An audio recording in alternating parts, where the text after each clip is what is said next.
ฉะนั้นปัญญาที่เรามีอยู่เนี่ยถ้าเราไม่ฝึกให้ดีแล้วจะไปสอนใจมันไม่มีทางจะสอนได้เลยต้องมีหลักเกณฑ์หลักการสอนมีเหตุผลดีๆใจจะยอมรับได้เพราะว่าใจเราเนี่ยมันมีตัวหนึ่งเป็นคู่แข่งของใจเนี่ยมันพูดง่ายๆว่าใจของเราตัวเดิมมันมีครูอาจารย์ของเขาอยู่ดูดีนะฟังดีนะใจของเรามันมีครูอาจารย์ของเขาเป็นครูอาจารย์อยู่เป็นหลักเดิมของเขานั่นคืออวิชชาตัณหาพูดง่ายๆว่ากิเลสตัณหานั่นเองกิเลสตัณหาต่างๆเนี่ยเป็นแฟนของใจมาก่อนหรือเป็นคู่ครองใจมาก่อนหรือมั่วสุมกับใจมาก่อนในอดีตเป็นคู่เคียงกับใจมาหลายกับหลายกันที่ผ่านมาก็คืออวิชชาตัณหานั่นเองหรือเรียกว่ากิเลสตัณหานั่นเองแต่ละคืนแต่ละวันแต่ละคืนเนี่ยกิเลสตัณหาต่างๆเหล่านี้มันจะมาสอนใจกระทิบใจอย่างนั้นนะอย่างนี้นะออดอ้อนใจให้ใจรุ่มหลงตลอดเวลาแล้วก็เอารูปเสียงกลิ่นรสโผฏฐัพพะอย่างนั้นอย่างนี้มาออดอ้อนให้ใจรุ่มหลงตลอดเวลารูปก็ดีเสียงก็ดีทุกสิ่งทุกอย่างดีหมดไม่มีคำว่าไม่ดีทีนี้ใจไม่มีทางออกหลายครั้งหลายหนนวงเหนี่ยวเป็นกิเลสออดอ้อนตลอดเวลาใจก็ค่อยตามนั่นยังว่าใจเราเนี่ยมันค่อยตามกิเลสตัณหามาตลอดเวลานั่นคือตัวนี้เป็นตัวอย่างแต่ความฉลาดของตัณหากิเลสเนี่ยไม่ใช่ธรรมดานะมันเหลือเฟือเหลือกินมันเก่งจนที่ว่าสามารถจะกดหัวสัตว์โลกทั้งหลายอยู่กับโลกนี้ได้ตลอดไปนี่มันฉลาดพอตัวเหลือเกินไว้พริบแผ่วพราวเล่ห์เหลี่ยมต่างๆมากมายไกลกองเหลือเกินทีนี้ถ้าเราจัก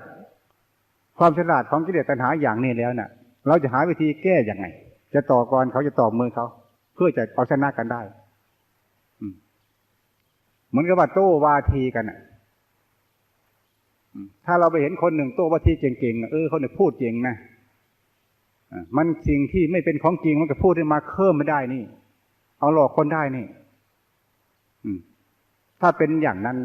เราจะหาวิธีโต้วาทีแก้ข่าวกันยังไงกับคนนั้นเพื่อเอาชนะกันสักข้านใครมันหลุดอยู่ตัวกันได้เอาวิธีไหนพูดง่ายๆถ้าคนพูดเก่งพูดดีแต่ก่อนคือตัววาทีกันก็ยังพูดกันว่าความจริงเป็นอย่างนี้ก็แบบตั้งปัญหาขึ้นมาว่าคนกับหมาอะไรดีกว่ากันถ้าคนพูดเก่งๆถ้าคนพูดเก่งพูดดีแล้วนะเขายังพูดได้ว่าหมาดีกว่าคนเขาจะชนะได้เลยเขาให้พูดเก่งก็แล้วกัน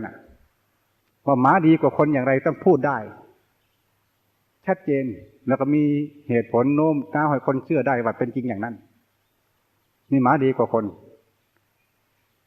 ถ้าคนพูดเก่งก็ชนะได้เหมือนกันแหละไอ้คนดีกว่าหมาแต่คนไม่เก่งก็เท่านั้นแค่ไปกลยุทธ์ในการพูดเนี่ยมันสำคัญผมมันพูดตื้อที่อธิบายฟังบางคนหมา9 อย่าง10 อย่างพูดได้ไปนั่นแหละมันดีกว่าคนหลายอย่างหมามันเก่งอะไรบ้างก็ต้องว่ากันนะแต่ว่าหมาเนี่ยมันเข้าโรงเข้าป่าเนี่ยมันเก่งกว่าคนหลายคนวิ่งเข้าป่าเนี่ยมันไม่ต้องใส่เกลือใส่รองเท้ามันวิ่งแจ้งเข้าป่าไปไม่กลัวหนามมันเก่งไหมล่ะคนทำมันเหมือนมันได้ไหมล่ะไม่ได้นี่ก็แพ้คนแพ้หมาละนี่ลักษณะแพ้ละคนแพ้หมาคนต้องล้มหน้าเอารองเท้ามาใส่ก่อนเว้ยไม่ไหวหนามเยอะไม่เอาเนี่ยไปอย่างเนี้ยถ้าเข้าป่าเนี่ยถ้าคนหนามในป่าเนี่ยถ้าคนวิ่งเข้าป่าไม่ได้ต้องมีช่องทางหามีดหาอะไรไปฟันไปหนามอะไรไม่หมาไม่กลัวไม่กลัวบุบไปเลยหนามไม่หนามพากับป่าไปเลยคนทำเนี่ยทำไม่ได้คนแพ้แล้วนี่ลักษณะคนแพ้หมาหลายประตูได้เกินหมาดีกว่าคนเวลามันนอนเวลามันนอนหมามันไม่ต้องผ้าห่มคนต้องยุ่งกับผ้าห่มไปอีกใครชนะจะเนี่ยหมาชนะหมานอนง่ายเอาหลับอย่างเดียวเป็นนายถ้ามานอนเอาหลับเป็นเกณฑ์นะไม่ใช่เราอย่างอื่นเอาหลับเท่านั้นเองถ้าหลับได้จะดีหมานั้น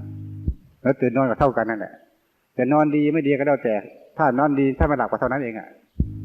ตัวอย่างหมานอนไม่ต้องห่มผ้านอนหลับได้ในเก่งกว่าคนต้องหาผ้าอยู่นี่หรือหมานอนมันต้องมีหมอน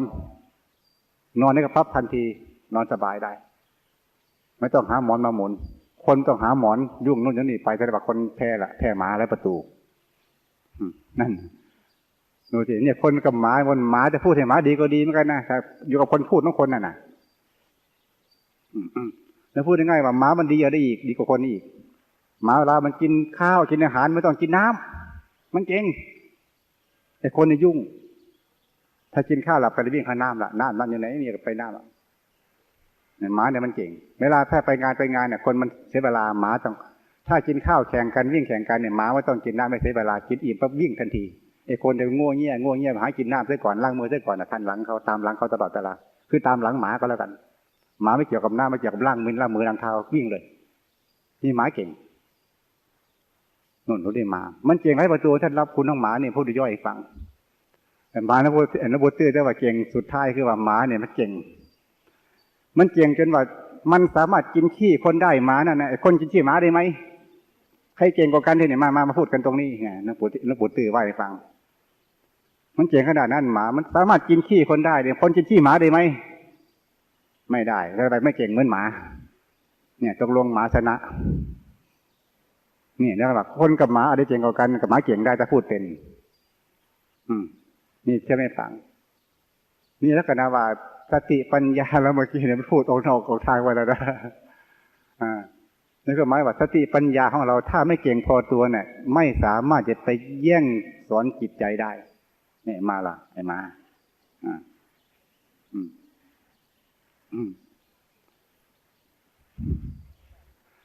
ในลักษณะที่ว่าปัญญาของเราเนี่ย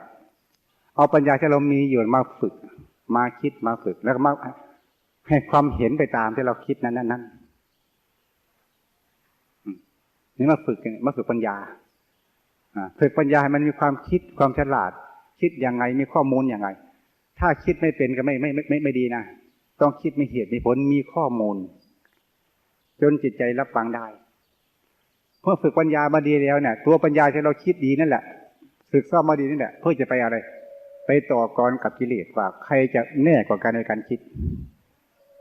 ทำไมกิเลสตัณหามันคิดออกมาหลอกลวงใจได้ขนาดนั้นทั้งของไม่จริงสักนิดหนึ่ง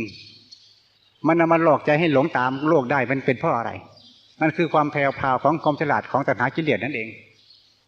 สิ่งไม่มีสาระตัวกิเลสตัณหาก็เอามาคิดให้เกิดสาระให้ใจหลงได้สิ่งที่ไม่เป็นของจริงกิเลสตัณหาก็เอามาโน้มน้าวขึ้นมาคิดมาปรุงมาแต่งสีสันลวดลายออกมาให้ใจหลงได้นะมันคิดยังไงดูที่เนี่ยกิเลสตัณหาเอามาหลอกใจส่วนมากความคิดตัณหากิเลสนั้นเป็นเรื่องหลอกใจทั้งนั้นต้อนหลอกลวงมากที่สุดในโลกนี้ไม่มีอะไรเทียบเท่าแต่ถ้าเป็นลักษณะอย่างนี้เราจะมาแก้ปัญหาตัวเนี้ยเราจะมีปัญญาพอตัวความคิดต่างๆหรือความฉลาดต่างๆของสติปัญญาเนี่ยให้มันเท่าเทียมกันกับกิเลสตัณหาทำได้ไหมความคิดเราอย่างน้อยเท่าเทียมกันถ้าเท่าเทียมกันอย่างนี้เอาไปคิดแข่งกันกับตัณหากิเลสจะเสมอกันได้จะเสมอกันแต่ถ้าเราฝึกสติปัญญามาดีแล้วเนี่ยเราจะเอามาคิดเหตุผลต่างๆเพื่อซักค้านตัณหากิเลสต่างๆตัณหาเนี่ยมันหมดอำนาจไปหรือให้จิตใจยอมรับความเป็นจริงทั้งหมดเนี่ยตัวสติปัญญานั้นต้องฉลาดเหนือกิเลสนั่นคือจะมาซักค้านกันเอามาซักค้านกันในว่าอะไรเป็นอะไรของสิ่งเดียวกันนั่นแหละเอามาวิจัยวิเคราะห์แตกต่างกันอะไรเป็นแน่หรือไม่แน่จริงหรือไม่จริงเดี๋ยวนี้ใจเราเนี่ยมันฟังขาเดียวฟังคนกลุ่มเดียวพูด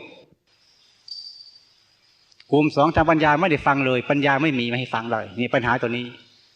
เกิดมาแต่ละชาติแต่ละภพแต่ละชาติแต่ละภพแต่ละชาติเกิดมาแล้วน่ะจะมีกิเลสตัณหาส่วนนี้กระซิบกระซาบใจตลอดเวลาอย่างนี้นะอย่างนั้นนะรูปเสียงกลิ่นรสโผฏฐัพพะดีอย่างนั้นก็ว่าพรรณนาไปใจก็เพิ่มตามจนถึงปัจจุบันนี้ใจยังไม่กลับตนกลับตัวเพราะอะไรเพราะไม่มีใครให้ความสว่างแก่ใจได้ปัญญาก็ไม่มีสักนิดหนึ่งจะไปแก้ไขส่วนนี้